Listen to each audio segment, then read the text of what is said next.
Welcome and good morning, dear students. I welcome you all on my Arvind Geography Verse YouTube channel. Dear students, today we are going to study composition and structure of atmosphere, class 9th geography. Okay, we'll continue with the important topics and slowly we will try to cover all the syllabus of geography. So today the selected chapter is composition and structure of atmosphere. Okay, so we'll start now. You see, we'll go through the basic concept and we will cover all the important topics. This video is teaching come notes, means all I have covered the important topic like notes. You see, no need to make a very depth notes. This simple the important things I have covered here. यानी जो important paragraph में जो words हैं जिनको आपको समझना जरूरी है, हमने उनको नोट्स के फॉर्म में यहाँ प्रेजेंट किया है, जो आपके लिए बिल्कुल आसान और इंटरेस्टिंग होने वाला है. ओके, चलो स्टार्ट करते हैं. First we are going to define atmosphere. सबसे पहला अगर कोई चैप्टर है तो आपको उसका बेसिक कॉन्सेप्ट क्लियर होना चाहिए and you should know what is atmosphere. So see, it is the blanket of air. सबसे खास बात, it is the blanket of air means what. देखो ये ब्लैंकेट वर्ड यूज कर रहे हैं. It is the blanket of air surrounding the earth that surrounds the earth is known as atmosphere. यानी अगर हमारा अर्थ हो गया, ठीक है ना, सपोज करो ये अर्थ हो गया अपना, ये अर्थ हो गया. अब ये अर्थ के चारों तरफ जो हवा है ना, मतलब हवा हवा हवा तो हर जगह है ही, लेकिन अर्थ के चारों तरफ जो हवा है उसी को आप एटमॉस्फेयर बोलते हैं. जो अमाउंट है यानी concentration of air is not fixed. ये फिक्स नहीं है. जितना हाइट होगा ना, हाइट के हिसाब से ये वैरी करेगा. जितना आप ऊपर जाओगे उतना अमाउंट ऑफ एयर और concentration of air will decrease, घटेगा. ठीक है, क्योंकि ये ग्रेविटी पे डिपेंड करता है. It depends on gravity. Okay, so definition की हम बात करें. क्वेश्चन हुआ what is atmosphere. The blanket of air surrounding the earth is known as atmosphere. I hope this is clear. Now this layer of air is due to its gravity. ये सबसे खास है. Question पूछता है कि atmosphere अर्थ में चिपका हुआ क्यों है, आप बताओ. तो हर चीज अर्थ के ऊपर अगर चिपक रहा है तो वो उसके ग्रेविटी की वजह से है. ठीक, समझ में आएगा. जैसे कोई चीज अगर हम कोई ऑब्जेक्ट पृथ्वी पे छोड़ रहे हैं, चाहे वो गुलाब जामुन हो, एप्पल हो, पेड़ हो, कुछ भी हो, that will fall on the earth. That is because of the gravity. अगर ग्रेविटी नहीं होता तो गुलाब जामुन हवा में तैरने लगता, फिर सबको दौड़ दौड़ के उसको खाना होता. Isn't it? And extending up to several kilometre above. यानी इसका एटमॉस्फेयर है ना, वो अर्थ सरफेस से कई किलोमीटर अर्थ सरफेस के ऊपर तक है. This layer become thinner. जितना हम ऊपर जा रहे हैं ना, देख लो, उतना ही ये जो एयर है वो क्या होगा, इट विल बिकम थिनर, पतला होता चला जाएगा as we move up. So we find hard in breathing as we go. तो आप जितना ऊपर जा रहे हो, सपोज करो माउंटेन्स पे जा रहे हो आप, तो आपको सांस लेने में प्रॉब्लम होगा. You will find difficulties in breathing. Why? Because amount of air decreases. हवा का जो मात्रा है ना वो घटेगा, इसलिए आप ऊपर जाएंगे तो सांस लेने में प्रॉब्लम होगी. आई hope this is clear. Next हम बात करेंगे सीधे इसके कंपोजिशन, यानी हवा के अंदर क्या है. तो आप देखो, इट हैज फिक्स्ड. देखिए, अगर हम बात करें तो इसमें फिक्स्ड कंपोजिशन है और वेरिएबल है. दोनों आपको याद रखना है. बुक्स में ज्यादातर फिक्स ही दिए होते हैं, लेकिन वेरिएबल भी अगर नया वर्ड हो, किसी कॉम्पिटिटिव परीक्षा में पूछे तो आपके लिए न्यू ना हो, इसलिए हमने उसको कवर अप कर लिया. ओके, देखो आप, फिक्स का मतलब जैसे नाइट्रोजन हो गया. नाइट्रोजन कितना है? 78%. You will have to learn this. Oxygen, ये बार बार पूछा जाता है. What is the percentage of nitrogen in the atmosphere? That is 78%. What is the percentage of oxygen? This is 21%. And all other gases like argon and carbon dioxide. ये सबसे देख लो खतरनाक गैस है ये. जैसे क्लास में होते हैं ना काटो नालायक बच्चे, जिससे पूरा क्लास बदनामी झेल रहा होता है, वैसे ये है कार्बन डाइऑक्साइड. इसका कंपोजिशन देखें तो इसका अमाउंट, इसकी औकात कितनी कम है, 0.03%. और ये पूरे कंपोजिशन यानी पूरे एयर और पूरे पृथ्वी को खतरे में डाले हुए है. खतरनाक टाइप का एलिमेंट है. Next will go for hydrogen also. यानी बेसिकली हमने क्या देखा, सबसे ज्यादा नाइट्रोजन, उससे कम oxygen. Percentage 78% nitrogen, 21% oxygen. And all other gases, सारी जो गैसेस है ना वो 1% में ही आते हैं. उसमें से कार्बन डाइऑक्साइड का अमाउंट पूछता है, that is 0.03%। Okay, I hope आप इसे लर्न करेंगे। This is about fix. Now when you talk about the variable, variable का मतलब होता है क्या है, देखो आप, मतलब फिक्स का तो अमाउंट फिक्स है, वो 78% नाइट्रोजन है तो है, लेकिन वेरिएबल की बात करें तो इनका अमाउंट बढ़ता घटता रहता है, ठीक ना। वो जगह, टेम्परेचर, मौसम सबके हिसाब से वेरी करेंगे। अब देख लें आप इसमें first is the water vapour. सबसे खास बात इसमें क्या है, वाटर वेपर देखें आप, भाप की हम बात करें, वाटर वेपर हो गया, पोलन ग्रेन्स हो गए। पोलन ग्रेन्स तो हर फ्लावर से निकलने वाले जो पोलन ग्रेन्स है वो बाहर निकलेंगे, तो वो अब सपोज करो पोलन ग्रेन्स तो फॉरेस्ट में ज़्यादा होंगे ना, क्योंकि वहाँ जंगल ज़्यादा है, वहाँ फूल ज़्यादा है, तो वहाँ पोलन ग्रेन्स ज़्यादा होंगे। और अगर हम वही बात करें तो डेजर्ट एरिया में जहाँ कुछ नहीं है तो वहाँ डस्ट ज़्यादा होगा। तो कंपोजिशन जगह और क्लाइमेट के हिसाब से वेरी करेगा। डस्ट पार्ट के लिए खास है, हमने बताया था, इनकी वजह से बारिश होता है, कंडेंसेशन इसी पे होता है, smoke particles. So there are certain variations और वेरिएबल सब्सटेंसेस। अब इसमें देख लें आप, आई होप आपको क्लियर हो गया फिक्स क्या है और वेरिएबल क्या है। वेरिएबल में पोलन ग्रेन्स आएंगे, वाटर वेपर आएगा, डस्ट पार्टिकल्स आएंगे और स्मोक पार्टिकल्स आएंगे, जो जगह जगह से वेरी करें। स्मोक पार्टिकल का मतलब अगर आप गांव देहात में हो, सपोज जहाँ हम लोग हैं तो यहाँ थोड़ा पोल्यूशन कम है, लेकिन वही आप दिल्ली में चले जाओ, देखो दिल्ली वालों का फेफड़ा जल रहा है, तो वो पोल्यूशन ज़्यादा करके तो फेफड़ा उन्हीं का जलेगा ना। ठीक है, आगे बढ़ रहे हैं। Now will go for the important gases and their necessities, यानी गैस कौन सी इंपॉर्टेंट गैस है और उसकी हमारे वातावरण में, एटमॉस्फेयर में क्या जरूरत है। फर्स्ट हम जा रहे हैं ऑक्सीजन पे। Oxygen is necessary for respiration. देखिए रेस्पिरेशन के लिए जरूरी है। रेस्पिरेशन क्या है, बेसिकली जो आप फूड जो खाना खा रहे हो ना, दाल चावल सब्जी जो भी खा रहे हो, तो वो हमारे लार्ज इंटेस्टाइन में जब एब्जॉर्ब होकर सेल तक पहुंचता है तो उसको वहाँ पे ना जलना होता है। जैसे फूड हो गया, उसको ऑक्सीडाइज होना रहता है एनर्जी रिलीज करने के लिए, ठीक है, यही रिस्पिरेशन। नेक्स्ट कंबसन, अगर नॉर्मली कहीं कुछ जल रहा है, आग लगी हुई है, तो भी कंबसन हो गया। Decomposition of organic substance, decomposition का मतलब उसको सड़ना, किसी भी चीज़ को सड़ने के लिए ऑर्गेनिक सब्सटेंस को this is required. I hope oxygen clear हुआ। मतलब oxygen is very important gas. अगर ऑक्सीजन खत्म करें, हम सांस लेते हैं उसी से, जो सबसे पहले तो इंसान मरेंगे अगर ऑक्सीजन खत्म हुई तो। So this is very important gas for us. Next will go for the nitrogen gas. यहाँ क्वेश्चन में ना नाइट्रोजन बार बार पूछता है, ऑक्सीजन तो कॉमन समझ रखे हुए। देखो आप, बहरहाल सबसे खास इसमें कौन सा है, nitrogen.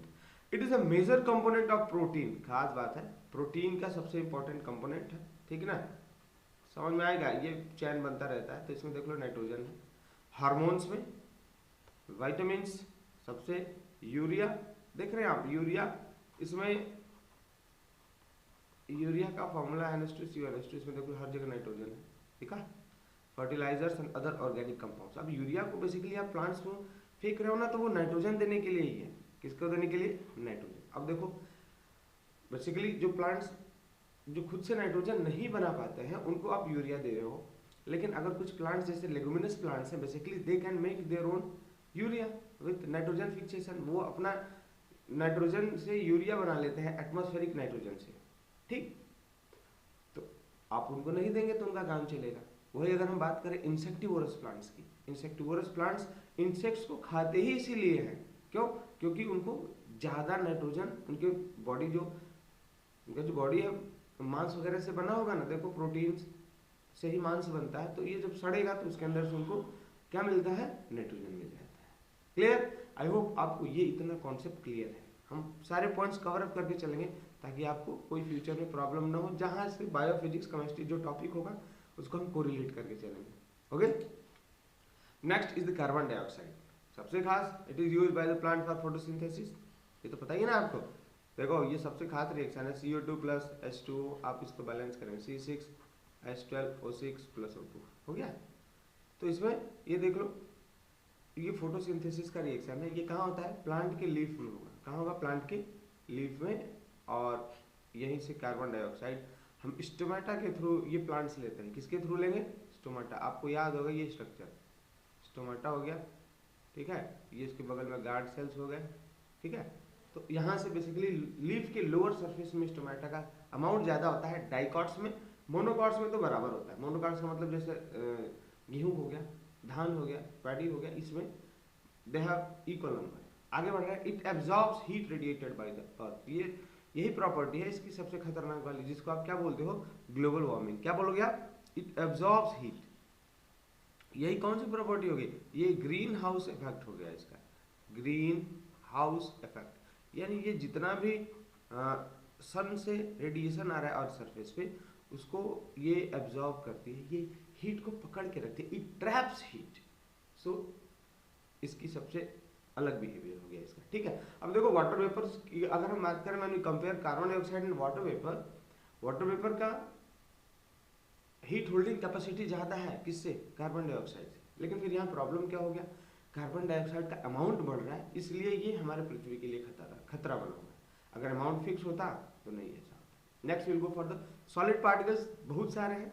They act as a nuclei, सबसे खास देखें हम, solid particles act as a nuclei. देखो ये न्यूक्लियाई की तरह काम करते हैं। अब न्यूक्लियाई का मतलब क्या हो गया, जैसे एटमॉस्फेयर में अगर अपर लेयर में चले गए हम, ये अर्थ सरफेस हो गया, अपर लेयर में यहाँ जो डस्ट पार्टिकल्स है ना, अगर यहाँ टेम्परेचर कम है तो ये डस्ट पार्टिकल भी ठंडे हो जाएंगे। जैसे कोल्ड ड्रिंक का ग्लास होता है तो उसके ऊपर देखो, कोल्ड ड्रिंक का ये ग्लास हो गया सपोज करो, तो इसके ऊपर ठंडे होने की वजह से जब आप इसमें कोल्ड ड्रिंक डाल दिए हो तो यहाँ वाटर वेपर कंडेंस हो जाता है। वैसे ही ये बहुत ठंडा हो जाता है ऊपर, और इसके ऊपर वाटर वेपर कंडेंस हो जाता है। समझ में आया क्या। अब इसके ऊपर वाटर वेपर जब कंडेंस हो गया तो फिर क्या मिलेगा, वाटर वेपर तो कंडेंस हो गया। अब यहीं इसी पार्टिकल के ऊपर बूंद बनना स्टार्ट होता है, जिससे क्या बनता है, रेनफॉल। ठीक है, अगर सॉलिड पार्टिकल्स नहीं है तो ऊपर कुछ मैटर चाहिए ना जिसपे वाटर वेपर कंडेंस होकर रेनफॉल बने, तो solid also very important. Scattered, दूसरा क्या है, it causes scattering of sunlight. ये दूसरा खास बात, ये scattering of sunlight during sunrise and sunset, यानी प्रकाश का स्कैटरिंग कॉज करते हैं। स्कैटरिंग की वजह से ना जो जो जो सनलाइट है या जो सन रेस हैं वो रेडिश दिखाई देती है। जब सन राइज हो रहा है तब भी देखो सन रेड दिखाई देता है, और जब डूब रहा है तब भी। This is because of the scattering of the light, because of the presence of the solid particles. I hope आपको समझ में आया, ठीक है। आगे देखिए, इसमें देखो खास क्या है कि अब जैसे क्लास में सोते हैं ना, वैसे यहाँ सोना नहीं है, बस थोड़ा सा वेट करेंगे और ध्यान से पढ़ेंगे। ओके, इंटरेस्टिंग वे में पढ़ेंगे, ठीक है ना। इधर देख, now function of atmosphere. Atmosphere का फंक्शन बिल्कुल खास है। ये what is the basic function of atmosphere, इसके लिए हमको जानना बहुत ही जरूरी है कि ऐसा क्या चीज है खास फंक्शन। ओके, देख लो थोड़ा, मैं इसको इरेज कर ले रहा हूँ जल्दी जल्दी। ओके,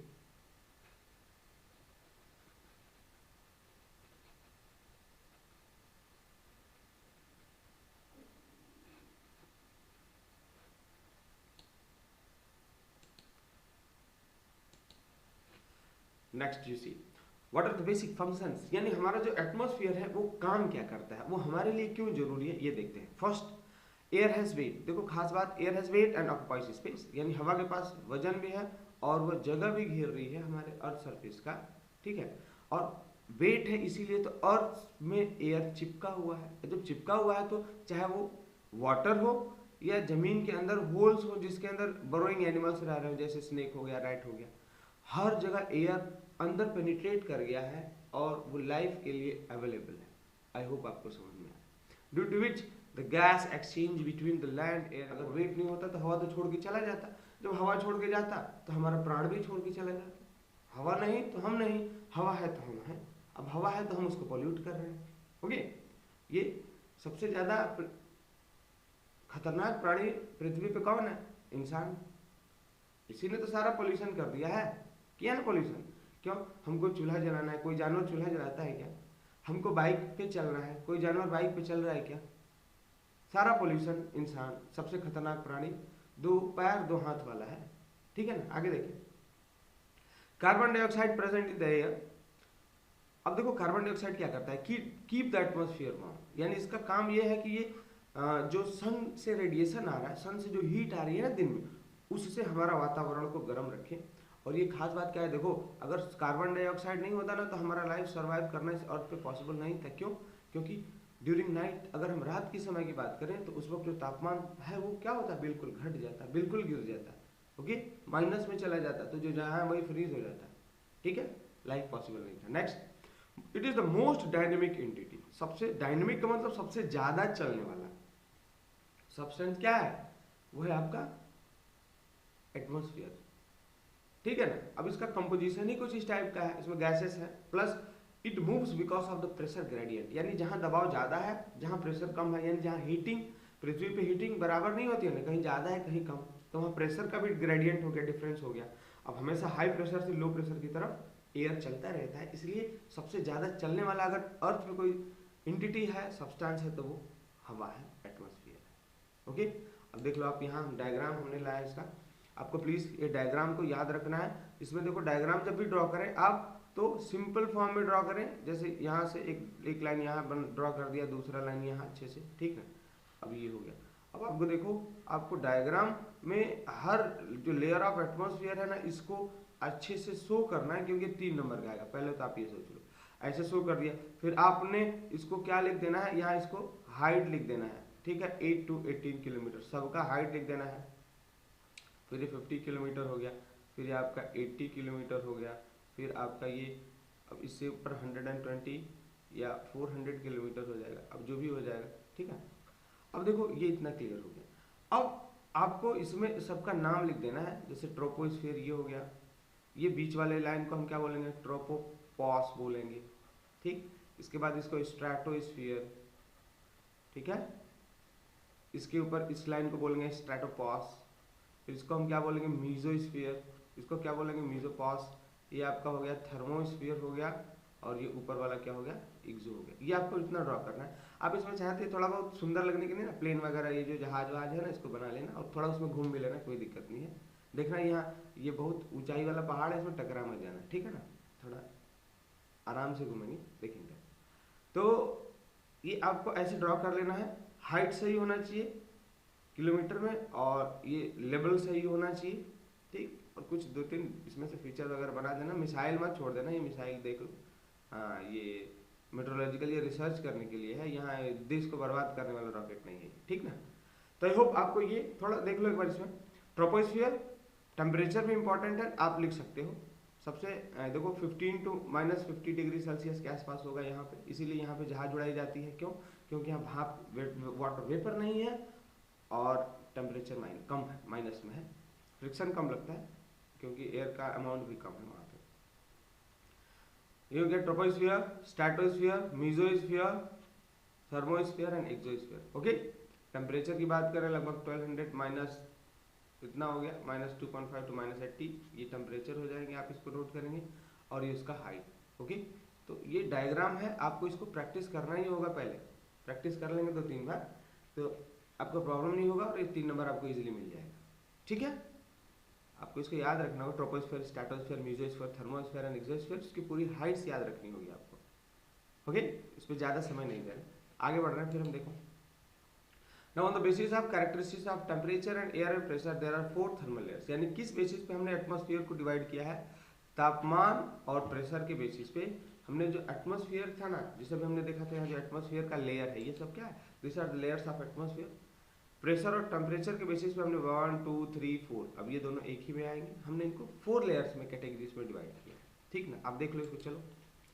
सबसे पहले अगर हम बात करें, देखो they are troposphere, stratosphere, mesosphere, thermosphere. Thermosphere के 2 भाग हैं, आइनोस्फियर और एक्सोस्फियर। आपको रटना है ट्रोपो, स्ट्रेटोस, मेसो, थर्मोस, कुछ भी करके याद रख लो, ठीक है, रट लो। और याद रखेंगे कि जो थर्मोस्फियर है ना, इसके 2 भाग होते हैं, आइनोस्फियर और एक्सोस्फियर। कभी कभी क्वेश्चन में पूछ देता है, तो सीरियस रहना। देखो जितना मैंने इसमें नोट्स लिखा है वो बहुत ही इंपॉर्टेंट है, इससे काम चलेगा आपका। हम जा रहे हैं फर्स्ट पे, troposphere. It lies closest to the earth surface, यानी देखो सबसे पास में है अर्थ सरफेस के। देख लो यहाँ डायग्राम में, देखो सबसे पास है ना, देखो ये अर्थ सरफेस हो गया, इसके पास में सबसे नीचे कौन सा स्फीयर है, ट्रोपोस्फियर। समझ में आएगा। नेक्स्ट,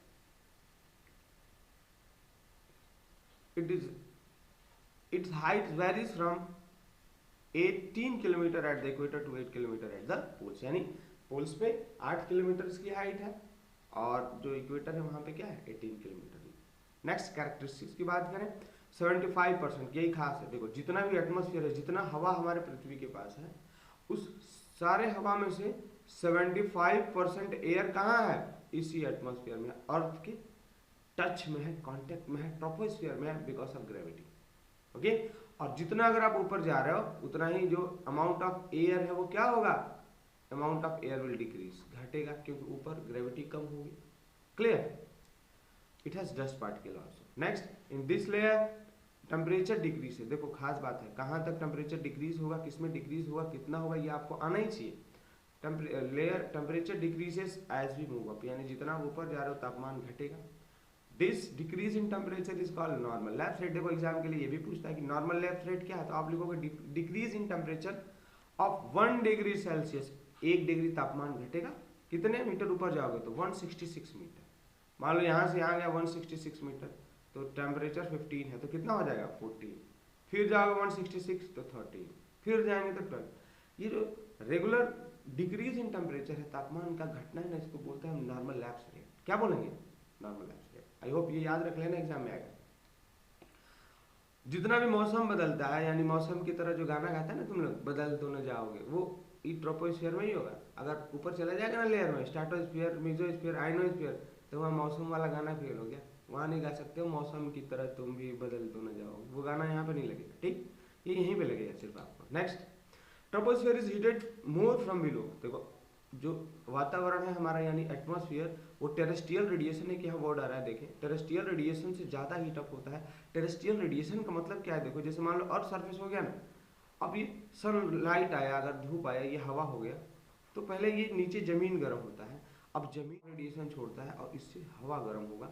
अब जमीन से जो रेडिएशन निकल रहा है ना, जिससे हमारा वातावरण गर्म हो रहा है, इसको हम टेरेस्ट्रियल रेडिएशन बोलते हैं। तो वातावरण सीधे जो सनलाइट है ना, उससे ज़्यादा हीटअप नहीं होता है, नीचे पृथ्वी के गर्म होने से धीरे धीरे उसके टच में आने से हीट होता है। ओके, जो अपर लिमिट है ट्रोपोस्फियर का, आप उसे क्या बोलेंगे, ट्रोपोपॉस। पॉस का मतलब हो गया रुक गया, यानी यहाँ ये लेयर खत्म हो गया। जिस लेयर का पॉस होगा मतलब वो लेयर वहाँ रुक जाएगा। मोबाइल वगैरह में रिमोट में लिखा होता है ना पॉज, पॉज कर देंगे तो जो जैसे है वैसे रुक जाता है। ऐसे ही है, जो लेयर वहाँ एंड पॉइंट है उसके आगे दूसरा लेयर स्टार्ट होगा। Next will go for the stratosphere. देखिए खास स्ट्रेटोस्फियर ये ट्रोपोपॉज के ऊपर है, ठीक है, लगभग कहाँ तक लाई करता है, 50 kilometre above the sea level. सबसे खास है ये स्ट्रेटोस्फियर, क्योंकि इसके अंदर खतरनाक प्राणी है ओजोन, ठीक है ना, ओजोन है। अब इसी की वजह से चाहे कोई कॉम्पिटिटिव परीक्षा इसमें पूछता है, इसको तो आपको ध्यान देना है इस पर। Character, it is the air is thin cold and dry. किसके कंपैरिजन में, ट्रोपोस्फियर के कंपैरिजन में। कोल्ड पतली है मतलब उसका अमाउंट कम है, कंसंट्रेशन कम है। ड्राई का मतलब यहाँ वाटर वेपर नहीं है, सूखी हवा है। Temperature here is -55। हाँ लो, अब इधर ही आसपास जहाज उड़ता है, जहाज में कभी ट्रेवल करना ना तो खिड़की खोल देना, अब देखना भाई जम जाएगा, तुम ऊपर ही फ्रीज हो जाओगे, नीचे आओगे तो काट के लोग तुमको केक की तरह खाएंगे। Ozone layer lies here and is found at the height of 20 to 50 kilometre, यानी 20 से 50 किलोमीटर लाई करता है ओजोन लेयर है। देखो वो गैस है, गैस का मतलब अगर बहुत सारा गैस है तो अगर आप नीचे से देख रहे हो ना तो एक लेयर की तरह वो दिखाई देगा। जैसे असेंबली ग्राउंड में बहुत सारे बच्चे खड़े होते हैं ना प्रॉपर डिस्टेंस पे, अगर आप बहुत दूर से देखोगे ना तो वो एक लाइन लेयर की तरह दिखाई देंगे। कि ओजोन भी ऐसे ही बिहेव करता है। इसका काम क्या है, इट एब्जॉर्ब्स अल्ट्रावायलेट रेडिएशन। भैया जो अल्ट्रावायलेट रेडिएशन है ना, इसको वो सोख लेगा, आने नहीं देगा सरफेस पे। अभी मैं बता रहा हूँ, इसका पूरा फंक्शन आगे है। अभी हमने इसको एक्सप्लेन किया है किसमें, ओजोन डिप्लीशन में। तो वहाँ डिटेल में हमने सारा केमिकल रिएक्शन कवर किया है कि ओजोन बनता कैसे है, ओजोन टूटता कैसे है। यहाँ आप ऐसे ही पढ़ लोगे। अगला स्लाइड है वही, temperature in this layer remains constant, यानी इस लेयर में जो टेम्परेचर है ना वो कांस्टेंट है। यहाँ से क्वेश्चन हो सकता है कि -55 कैसे हो गया, तो देख लो यहाँ पे लिखा हुआ है -55 होने का कारण है वेपर का नहीं होना। वेपर एब्सेंट है तो वेपर का लेटेंट हीट ज़्यादा है ना, गर्मी पकड़ के रखता है। यहाँ वेपर एब्सेंट है तो टेम्परेचर -55 हो गया, ठीक है।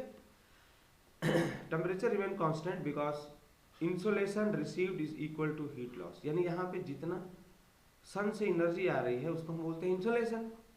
Amount of heat received by the sun is called insolation. जितना आ रहा है ना उतना वो रिफ्लेक्ट बैक हो जाता है, इसलिए यहाँ पे टेम्परेचर कांस्टेंट है, ठीक है। आप ऊपर हाउएवर टेम्परेचर इंक्रीजेस, अब बोला है इंक्रीजेस, इंक्रीजेस का मतलब क्या है, देखो यहाँ -55 है ना, अब ऊपर जाओगे ना तो 0 हो जाएगा भैया। तो देखो ये बढ़ ही तो रहा है, अलग बात है माइनस में बढ़ रहा है, लेकिन बढ़ रहा है। 0 हो जाना और -55 से 0 हो जाना, बढ़ रहा है ना ये। It is free from dust, यानी यहाँ पे डस्ट नहीं है, भाप नहीं है, सो यहाँ कोई क्लाउड्स नहीं बनते हैं। क्लियर? जितना रीजनिंग का है सारा हमने कवर कर दिया है। पूछेगा नो क्लाउड्स, क्लाउड्स नहीं है तो आप बोलेंगे डस्ट नहीं है, तो डस्ट नहीं है तो कंडेंसेशन नहीं होगा, वेपर नहीं है तो क्या कंडेंस ही होगा, तो ये केस हो गया। This layer is suitable for flying jets, हाँ खास बात, because of absence of water vapour and constant temperature. यानी अगर आपसे कोई क्वेश्चन पूछे कि स्ट्रेटोस्फीयर में हम जहाज क्यों, रीजन देख लो, वाटर वेपर नहीं है और तापमान कांस्टेंट है, जिससे जहाज को उड़ने में प्रॉब्लम नहीं होगा। ओके, नेक्स्ट देखते हैं अगला लेयर कौन सा है। अपना अगला लेयर है यहाँ पे फिर मेसोस्फीयर आएगा। इसमें कुछ पॉइंट्स है, देखें स्ट्रेटोस्फीयर की ही। Temperature is -60 from the base and reaches 0 degree है। ट्रोपोपॉज, ट्रोपोपॉज क्या, स्ट्रेटोपॉज क्या हो गया, जहाँ स्ट्रेटोस्फीयर आपका, देखो ये डायग्राम, अब देखो यहाँ पे स्ट्रेटोस्फीयर हो गया ना स्ट्रेटोस्फीयर। अब ये जहाँ ये खत्म होगा ना लेयर, देखो यहाँ ये वाला लाइन देखो, इसको क्या बोलोगे आप, स्ट्रेटोपॉज। ये क्या था, ये जहां बाउंड्री ये खत्म हो रहा है इसको क्या बोलेंगे, ट्रोपोपॉज। ठीक है, तो ये जहां खत्म होगा लेयर आप उसको पॉज बोलते हैं। तो यहाँ देखो जो स्ट्रेटोस्फीयर है ना, यहाँ पे तापमान कितना है, -55 के आसपास है, और ऊपर जाएंगे तो 0 हो गया। भैया बढ़ गया, 0 बढ़ा, सर बढ़ता भी है क्या, हाँ 0 तुम पा जाता है तो घटता है, लेकिन यहाँ बढ़ रहा है, ये देखो। Upper limit of the stratosphere is called stratopause. Okay, next जा रहे हैं मेसोस्फीयर पे। It start from the stratopause, यानी उसके ऊपर स्टार्ट होगा ये, extend to a height of 80 kilometre. ये हाइट याद रखेंगे आप, ठीक है। कैरेक्टरिस्टिक्स, जितना आप ऊपर जाओगे इतना तापमान घटता है एंड बिकम -110, और इसलिए सबसे कोल्डेस्ट लेयर है। लो, ये आपका एमसीक्यू का क्वेश्चन आ गया, सबसे कोल्डेस्ट लेयर कौन है, तो क्या बोलेंगे, मेसोस्फीयर। रीजन, यहाँ टेम्परेचर कितना हो गया, -110 डिग्री, इतना नीचे कहीं नहीं गिरेगा। विप्सी क्लाउड्स आर फॉर्म हियर, बोला है कि यहाँ पे विप्सी क्लाउड्स, थोड़ा थोड़ा क्लाउडी स्ट्रक्चर, विप्सी टाइप के, धुंध टाइप के स्ट्रक्चर बनते हैं। वो क्यों होता है, because of the reflected sunlight. जो मीटेरियोटिक पार्टिकल्स हैं, जो डस्ट पार्टिकल्स हैं, उसमें जो लाइट है वो रिफ्लेक्ट हो जाती है, उससे यहाँ जो विप्सी क्लाउड का एक स्ट्रक्चर बनता है। अगला लेयर है इसमें थर्मोस्फीयर। थर्मोस्फीयर में देखो, हम पहले बोला था ये दो भाग होता है, एक होता है आइनोस्फीयर, अगला होता है एक्सोस्फीयर। ठीक है, अब आइनोस्फीयर की बात करें, it extends up to height of 400 kilometre, यानी ये अर्थ सरफेस से कितने हाइट तक एक्सटेंड करेगा, 400 किलोमीटर। अब देखो यहाँ प्रेजेंस है आयंस का, और आयंस का प्रेजेंट होना ही सबसे खास है। आयंस क्या होते हैं, चार्ज पार्टिकल, यानी मान लो कोई पार्टिकल ए है, इस पे प्लस हो गया, कोई पार्टिकल बी है, इस पे माइनस, तो ये आयनाइज फॉर्म में है, यानी आप इसको आयंस बोलेंगे। ओके, देखें characteristics, it consist of electrically charge particles called ions, हमने अभी बताया आयंस क्या है, which create a seat like display of light. यानी यहाँ पे देखो एक ये सीट बना लेते हैं चार्ज पार्टिकल्स का। अब इनको देखो अर्थ के अलग अलग हेमिस्फीयर में ना अलग अलग नाम देते हैं, मेरे पास ट्रिक है, इसका टेंशन नहीं लो। देखो ऑस्ट्रेलिया साउथ हेमिस्फीयर में, इतना याद रखना। अब ये नॉर्थ हेमिस्फीयर में जो सीट बना हुआ है ना, एटमोस्फीयर में, हवा में, नॉर्दर्न हेमिस्फीयर में, आप इसको बोलते हो ऑरोरा बोरेलिस। क्या बोलेंगे इसको, ऑरोरा बोरेलिस। और जो साउदर्न हेमिस्फीयर में है ना, इसको बोलेंगे ऑरोरा ऑस्ट्रिस, ऑस्ट्रेलिस। अब देखो ऑस्ट्रेलिया साउथ हेमिस्फीयर में है ना, इसलिए एक याद रखो कि ऑरोरा ऑस्ट्रेलिस साउथ हेमिस्फीयर में है। ऑस्ट्रेलिया तो उसको क्या बोलते हैं, ऑस्ट्रेलिस। बाकी जो है उसको नॉर्थ हेमिस्फीयर वालों के क्या बोलेंगे, बोरेलिस, ऑरोरा बोरेलिस। आप ये दो वर्ड याद रखना, डिफरेंस पूछता है एग्जाम में। ओके, तो जानकारी देना तो अलग बात है, लेकिन आपको ये बता देना कि परीक्षा में क्या आएगा, ताकि वो ना छूटे, और सबसे खास होता है।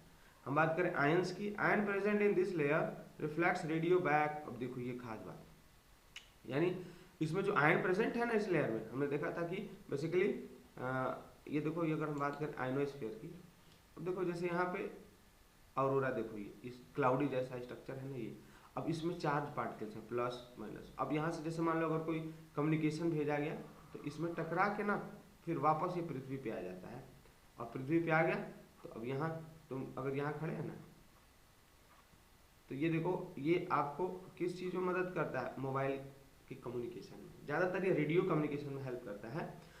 इसीलिए रेडियो वगैरह के लिए उतना टावर की जरूरत नहीं होता है वॉर में, इसीलिए रेडियो का यूज़ करते हैं, क्योंकि दुश्मन आपका हर चीज़ तोड़ सकता है, सैटेलाइट भी तोड़ सकता है, आपका पावर कम्युनिकेशन तोड़ सकता है, लेकिन अब ये ऑरोरा को थोड़ी हटा सकता है, ठीक है। इसलिए ये बहुत ही खास है। नेक्स्ट रिफ्लेक्ट दिस, अब आपको याद रखना है, this reflect the layer of radio waves back to the earth and helps in wireless communication. ये बार बार पूछता है कॉम्पिटिटिव परीक्षाओं में, जो बाहर कंपटीशन होता है ना उसमें पूछता रहता है कि सबसे आयनोस्फीयर में बस आयंस का प्रेजेंस होना और वायरलेस कम्युनिकेशन में हेल्प करना ही बस खास है। ठीक है, आगे देख लो, लास्ट है, घबराओ नहीं, बस खत्म हो गया। देखो उनको पता है बैठे हो, बैठ नहीं पा रहे हो, लेकिन क्या कर, खाना इतने खा लेते हो, लगन स्टार्ट हो गया ना इससे, ये और problem. Exosphere, it is the uppermost layer in the structure of the atmosphere. सबसे ऊपर होता है ये, ठीक है, सबसे ऊपर, सबसे बाहर। इसका हम बात करें 400 से 1500 किलोमीटर अर्थ सरफेस के ऊपर है तक मिलता है ये। ठीक है, अब इसमें खास क्या है देखें, it merge with interplanetary space, यानी हमारा जो ब्रह्मांड है ना उससे बहुत ऊपर ये मिलता है जाके। ठीक है, टेम्परेचर इंक्रीजेस, अब यहाँ से देख लो भैया, तापमान बढ़ना चालू। अब सूर्य की तरफ तब से सोच रहे थे ना, स्टार्टिंग से डाउट था सर, ये डाउट नहीं क्लियर होता है क्या? अरे सब क्लियर होगा ना, हमको पहले ही पता है आपको डाउट क्या है, तो हम समझ आ गया तो बताएंगे ना सर, ऊपर जा रहा है सन की तरफ तो तापमान तो सूर्य की तरफ जाना है तो बढ़ना चाहिए ना। घटता है जब हवा का अमाउंट ज़्यादा हो ना, जहाँ तक वहाँ तक वो घटता है। लेकिन अब एयर देखो यहाँ बिल्कुल कम है, अब जाओ सूर्य की तरफ, ठीक ना, सूर्य की तरफ जाओ, देखो तापमान बढ़ेगा या नहीं बढ़ेगा। अब यहाँ से टेम्परेचर बढ़ना स्टार्ट होता है। Okay done. In this layer density of air is extremely low, यानी जो हवा है ना वो बिल्कुल कम है, देखो बिल्कुल कम है। The main gases here are light and or like hydrogen and helium, यानी यहाँ मिलने वाले जो गैसेस हैं वो कौन से हैं? हाइड्रोजन हो गया और आपका हीलियम। ठीक है, सो आई होप आपको ये एटमॉस्फेयर समझ में आ गया। बाकी जो ओजोन है और ग्लोबल वार्मिंग या ग्रीन हाउस इफेक्ट है उसको अगले स्लाइड्स में हम समझा देंगे। हमने उसको थोड़ा डिटेल में समझाया, हमको लग रहा है 10 मिनट का वीडियो होगा वो, तो उसको आगे देख लेते हैं। ठीक, कोई टेंशन लेने की बात नहीं है, धीरे धीरे पढ़ते रहो मस्ती में। और हाँ, अगर नए व्यूअर हैं then please share and subscribe my channel. Okay, thank you, have a great day.